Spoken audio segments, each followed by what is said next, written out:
listen. I need you to hear this like a man. If you don't learn these lines, you're going to keep getting played.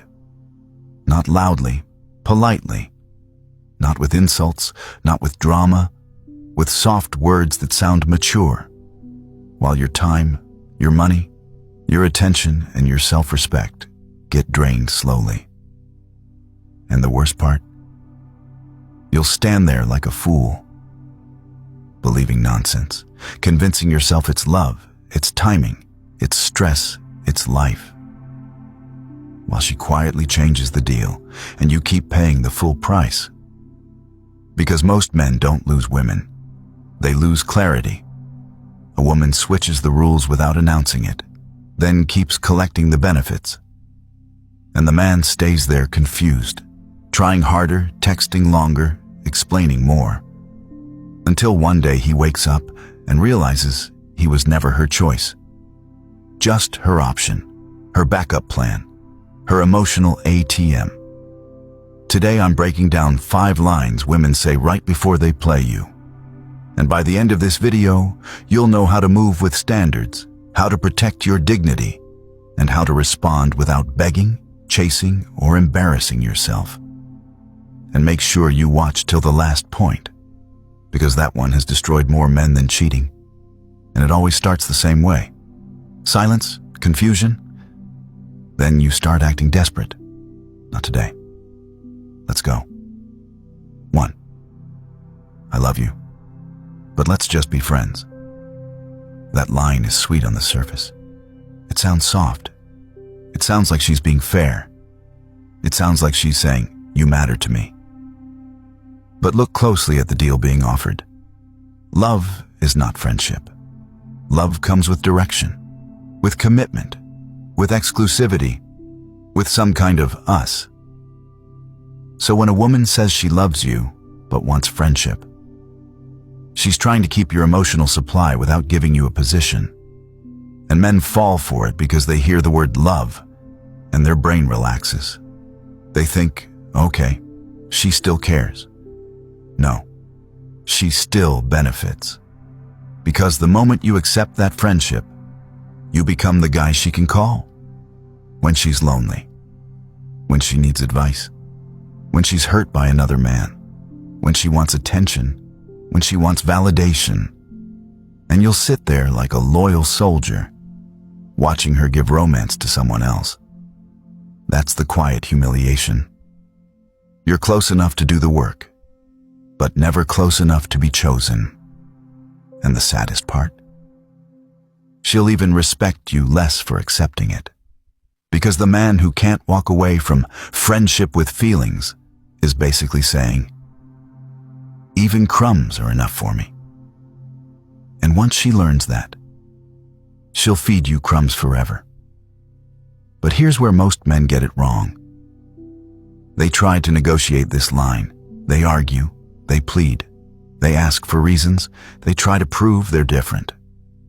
And every extra word you say is you volunteering to be controlled. The mature move is always simple. You don't hate her. You don't insult her. You just stop offering boyfriend energy in a friendship wrapper. And if you do it properly, you'll notice something interesting. A woman who genuinely values you will feel the loss. A woman who is using you will get irritated. And that reaction tells you everything. Keep that in mind, because point 2 is where men get trapped the most. 2. Give me time to think about it. This one is dangerous because it sounds reasonable. A lot of men hear it and they want to be understanding. So they wait, and wait, and wait. But time is not neutral. Time is a strategy. Because when a woman truly wants a man, she doesn't need a thinking season. She may need time to plan, time to align, time to adjust. But she doesn't need time to decide if she wants you. That decision happens fast. So when she says, give me time to think about it, many times what she's really saying is, I'm not sure you're the best option, but I'm not ready to lose your attention.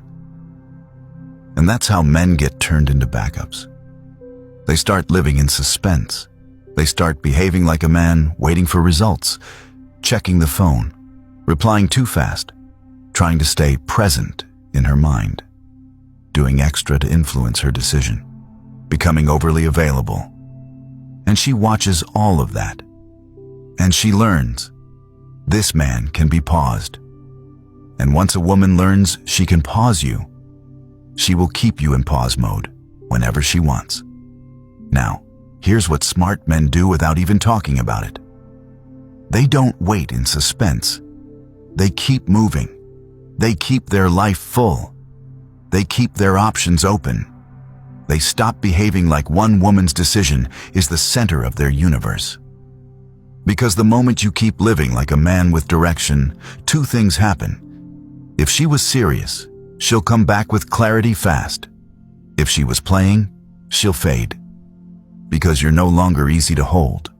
And that's the whole game. Not words, not arguments. Just removal of easy access. Now watch how point 3 connects. Because this is where men embarrass themselves trying to understand. Before we continue, do me one favor. Subscribe, like, and share this with a brother who needs it. Because this message can save a man years of stress. 3. I'm too busy this time.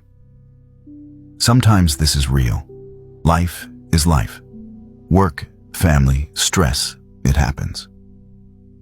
But the problem isn't the phrase. The problem is what men do after the phrase. Because a man who has been starving for attention hears busy and starts negotiating. He starts doing calendar gymnastics. He starts chasing availability like it's love. And he starts offering convenience like it's value. That's how you become the guy who is always adjusting himself. And once you start adjusting too much, you stop being respected. Because now you're not a man with standards. You're a man seeking permission to be chosen. What a lot of men don't understand is this. People make time for what they prioritize, not what they like, what they prioritize. So the real question is not, is she busy? The real question is she making it easy for you to be part of her life? Because when a woman wants you, she'll still create an opening, a day, a time, a suggestion, a quick alternative, a little effort. But when she doesn't, you'll notice it's always vague, always later, always we'll see, always I'll let you know. And that vagueness is the sign. Men who win don't punish her for being busy. They just stop acting like her schedule controls their dignity. They don't chase. They don't ask twice. They don't try to buy attention. They step back with calm and watch if she corrects the distance. Because if she doesn't, the message is already clear. And if she does, now you know it was real. Now, point 4 is where manipulation becomes direct. 4. If you love me, do this. This line is a test, not a romantic test, a control test. Because love is not proven through pressure. Love is built through consistency, respect, and shared effort. So when someone says, if you love me, do this, what they're doing is pulling a lever in your chest. Guilt.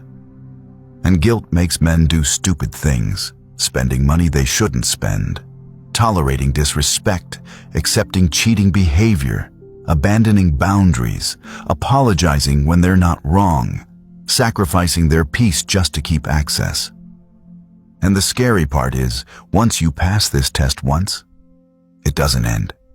It becomes a system. Because now she has a weapon. Anytime you hesitate, she questions your love. Anytime you hold a boundary, she questions your love. Anytime you refuse to be used, she questions your love. And a man who doesn't see this will spend years trying to prove something that can never be proven. Because the goal is not love. The goal is obedience. So the mature man doesn't explode here. He doesn't start shouting about manipulation. He just refuses to be emotionally blackmailed. He stays calm, and he treats requests like adults treat requests. Respectfully, clearly, without guilt, Because the moment you stop responding to guilt, the whole spell breaks. And when the spell breaks, you see the truth. Some women don't want a man. They want a remote control. Now for the last point. This is the one that makes men lose sleep, lose weight, lose dignity, because it's the most soft sounding. 5. I need some space. This line has destroyed more men than cheating. Because cheating is loud. Space is quiet. Space makes men imagine things. Space makes men overthink. Space makes men chase. And the reason it hurts is because it's ambiguous. Sometimes space is healthy. She's overwhelmed. She needs to calm down. She wants to avoid conflict. But many times, space is simply freedom without consequences. It's, I want to breathe, while still keeping you emotionally on standby. And the men who get played here are the men who can't handle silence. So they fill the silence with paragraphs, apologies, checking in, begging for reassurance, trying to fix it, trying to prove they're safe. And every time you do that, you send the message, I cannot function without you. And once a woman feels that, the respect drops. Because dependency is not attractive. It's convenient. So the mature move during space is not drama. It's distance with dignity, silence with structure. You don't chase someone who asked to be away from you. You let space do its job. Because if she values you, space will make her feel your absence. And if she was playing you, space will reveal it. Because she'll stay gone, or she'll pop back in casually like nothing happened, expecting the same benefits. And that's when you learn the real truth. A woman who respects you doesn't need space repeatedly. If she constantly needs space from you, it usually means she's not at peace with you. Or she's keeping you while exploring. And that's the moment a man either keeps his dignity or becomes a volunteer. So listen closely. These 5 lines aren't always lies, but they are always a test of how you handle uncertainty, a test of whether you can live without attention, a test of whether you have boundaries, a test of whether you're a man or an emotional employee. And here's the part the most men don't want to accept. A woman can only play you if you keep giving her access after she removes clarity. That's the whole trick.